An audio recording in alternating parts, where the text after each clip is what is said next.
புறக்கணித்து விட்டது. கடைசி கால செய்தி, கடைசி கால அடையாளம், கடைசி காலத்தில் இருக்க வேண்டியது எல்லாமே தேவன் முன்னுரைத்தபடியே வார்த்தைக்கு வார்த்தை அப்படியே நிறைவேறியுள்ளது.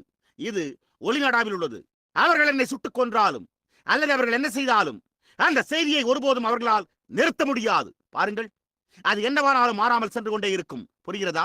அது ஏற்கனவே ஒளிப்பதிவு செய்யப்பட்டு வெளியே சென்று விட்டது. அது சென்று விட்டது. பாருங்கள், அவர்களால் ஒருபோதும், அதாவது அது இப்பொழுது முடிவு காலத்தின் வார்த்தையாக உள்ளது. முற்றிலும் ரூபகாரப்படுத்தப்பட்டு மறுபடியும் மறுபடியும் மறுபடியும் அடையாளங்களாலும் அற்புதங்களினாலும் இயங்கும் முறையினாலும் இயங்கும் சக்தியினாலும் விஞ்ஞானத்தினாலும் சபையாலும் நிரூபிக்கப்பட்டுள்ளது. இதுவே நேரம் என்பதை தேவன் தாமே வார்த்தையினாலும் அடையாளங்களாலும் அற்புதங்களாலும் நிரூபித்திருக்கிறார். தேவனால் அங்கீகரிக்கப்பட்ட ஒரு செய்தி உங்கள் மத்தியில் இந்த மணி நேரத்துக்கான அடையாளங்களாலும் அற்புதங்களாலும் உறுதிப்படுகிறது. இயேசு கிறிஸ்து மரிக்கவில்லை. அவர் எப்பொழுதும் போல் இப்பொழுதும் உயிருள்ளவராக அனுப்பிக் கொண்டிருக்கும் செய்தி. அது மல்கியா 4ஆம் அதிகாரத்தையும் கடைசி நாளுக்கென இயேசு உரைத்துள்ள மற்ற வேத வாக்கியங்களையும் முற்றிலும் நிறைவேற்றுவதாய் அமைந்துள்ளது.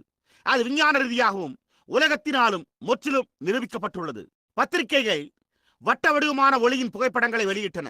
அது இங்கு முன்னுரைக்கப்பட்டது. தேவ தூதர்கள் இறங்கி வந்தனர். அதை குறித்து அவர்களுக்கு ஒன்றுமே தெரியாது. எல்லா இடங்களிலும் உலகம் முழுவதும் அது நிரூபிக்கப்பட்டுள்ளது. அடுத்தபடியாக